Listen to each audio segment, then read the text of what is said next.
What the hell is wrong with me?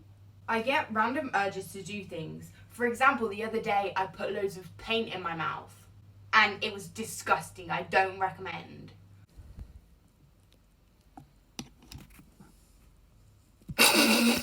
Guess the song. My career as a YouTuber is rapidly becoming less prominent. That made no sense. There's a wasp in my room. It will literally smack you around the face.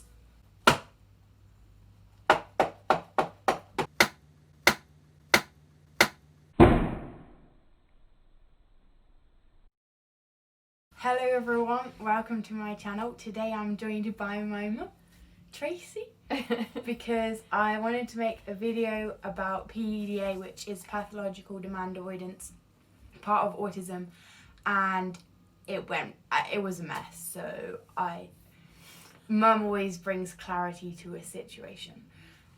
So she's going to ask me some questions and then I'm going to try and answer them, and then if I can't, then she can help me answer them to explain to you what pathological demand avoidance is and what it's like to live with. Okay. Yes. So, pathological demand avoidance involves struggling to follow everyday demands on life. So can you give us an example, Tess, of everyday demands that you find difficult to follow?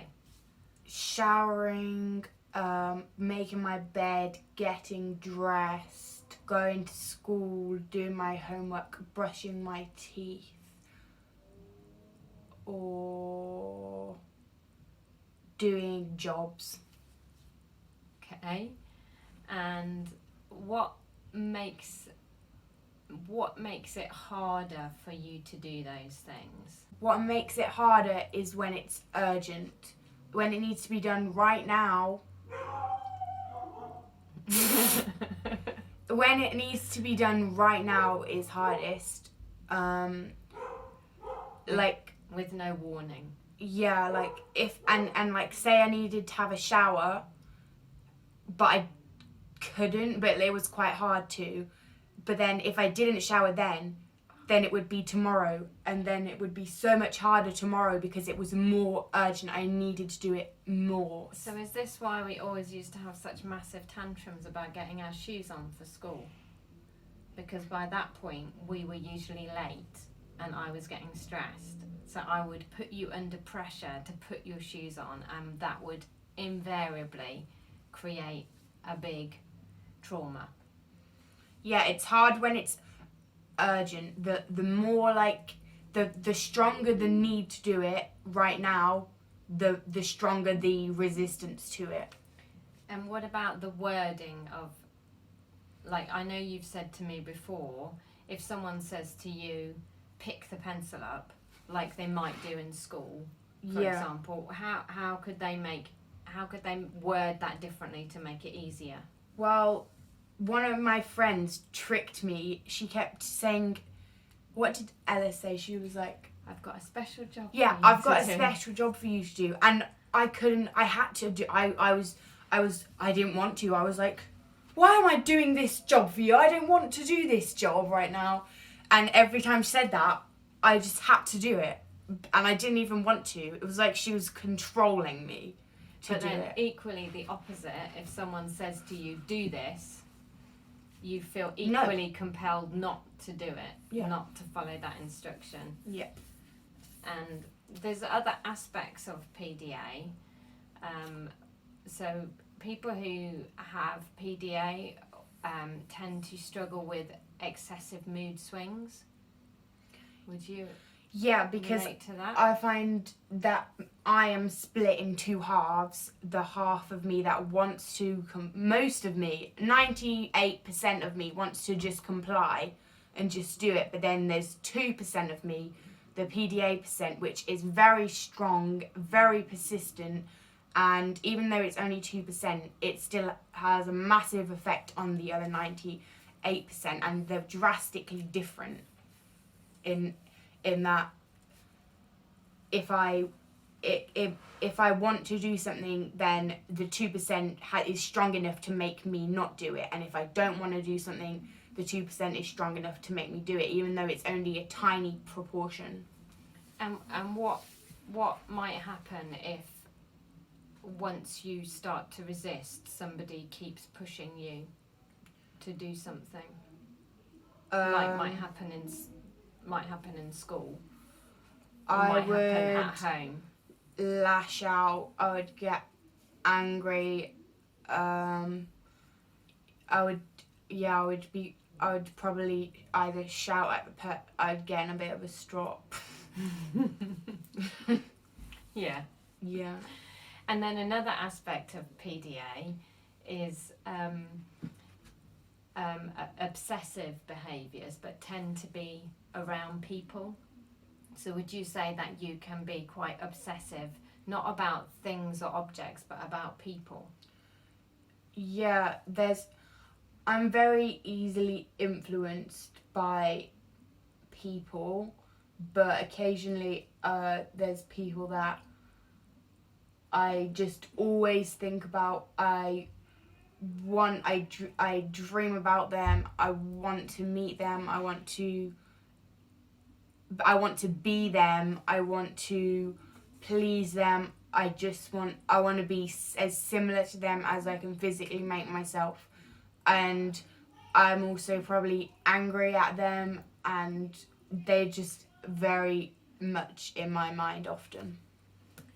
And also what I see in you sometimes is the opposite, where you can be almost like negatively obsessed with someone. So you decide that somebody really irritates and annoys you, and you find it very hard to get past that and be nice to them. Because for me, a lot of my emotions are very much so physical, in that I don't really have, and the emotion is more, the emotion makes my body, it's a physical thing.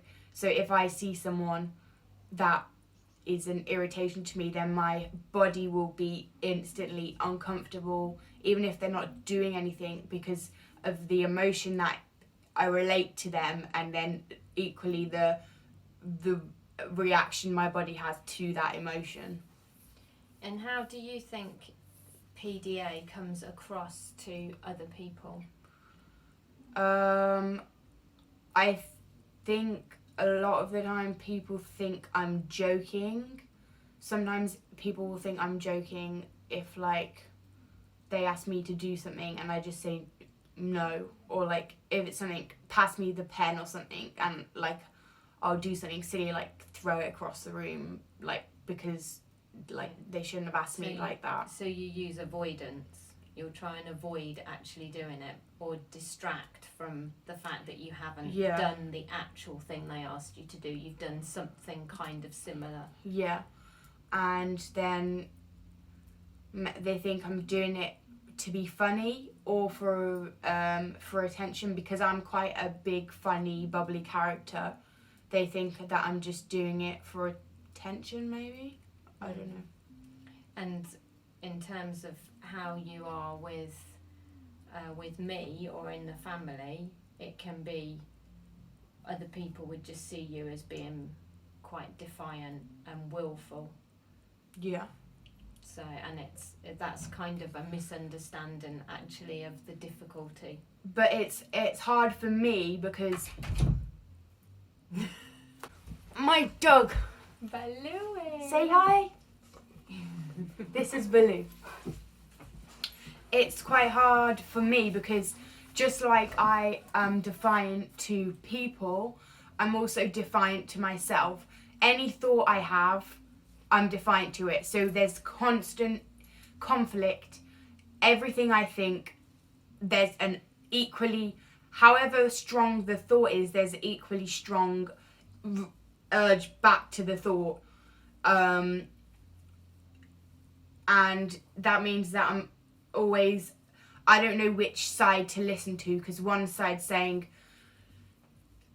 if I want to do something, if I want to brush my teeth so that they're clean, then the PDA says, if you do that, that makes you weak because you're doing what you want to do. The way to be strong is to resist the urges and the want to do that, and disregard it. That makes you strong, and that's with everything. And then sometimes the PDA wins and I go, fine, I won't brush my teeth.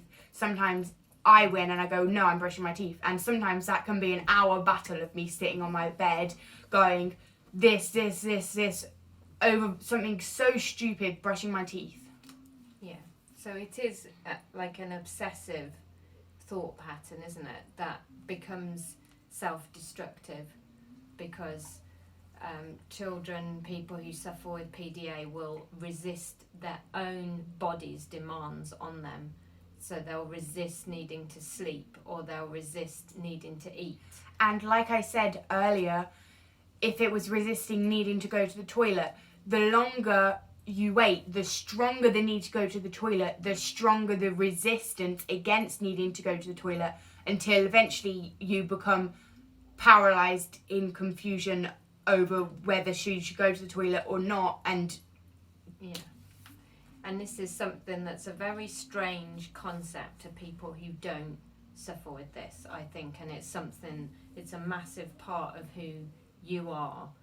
And I think to me as a mum, it often looks like depression, because sometimes Tess just can't get up or engage or do anything. Yeah, it's like I can do things. I can have a really busy day and go jump from doing thing to thing. But if it's in a list of jobs, then it's very difficult for me. It's as well as doing the job, I'm also doing the PDA. It's twice. It's the act of doing the job isn't hard, but making myself do the job is hard. So in a total, the job is hard. And there's one other trait of PDA which is quite interesting to me as a mum, that people with PDA are very comfortable with pretend play and role play, and that is something that Tess as a child always did. All her play was role play based, pretending to be this, that or the other. Never playing with other objects like dolls and things, only if they were part of her pretend play. And even now, as an adult, as a grown-up, she enjoys pretending to speak in different languages and speak in different accents and pretending to be a different kind of person, don't you? And that's... Yeah, I like imagining, if at night I can't sleep, which, well, it isn't very often, but then I like to just sit there and imagine me in a million different scenarios. Like, I really enjoy. And then as well, a lot of the things I'm not allowed to do in real life, I can do them in my head instead.